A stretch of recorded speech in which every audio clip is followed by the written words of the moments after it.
আচ্ছা, আমি আপনাদের মাঝে একটা ভিডিও নিয়ে চলে আসছি এখন। আমি চাচ্ছি আপনাদেরকে দেখাইতে যে ইতালিতে যখন আন্দোলন হয় তখন কী টাইপের আন্দোলন হয় বা আন্দোলনের ধরন কীরকম।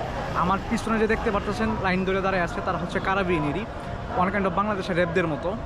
তারা অ্যাকচুয়ালি এখানে একটা রাস্তা ব্লক করে রাখছে যেন আন্দোলনকারীরা এই পাশে না আসতে পারে, কারণ এই পাশটা হচ্ছে বাণিজ্যিক এরিয়া। আমি আপনার পিছনের যে সাইডটা দেখাচ্ছি বাণিজ্যিক এরিয়া, এখানে প্রচুর পরিমাণে বড় বড় নামি ব্র্যান্ডের দোকান সব আছে। এই কারণে এই রাস্তা তারা ব্লক করে রাখছে যেন আন্দোলনকারীরা এই পাশে না আসতে পারে। এবং আন্দোলনকারীরা হচ্ছে ঠিক আমার পিছনের সাইডটার মধ্যে যে আজ দেখতে পাচ্ছেন তারা হচ্ছে আন্দোলনকারী। তারা তাদের মতো স্লোগান দিচ্ছে বা বোম ফুটাচ্ছে বা যা যা বলার তারা স্লোগানে বলতেছে। জানি না দেখতে পারতেছেন কিনা ভালোভাবে, যদি একটু ভালোভাবে দেখাই। তারা সবাই একটা স্লোগানে আছে।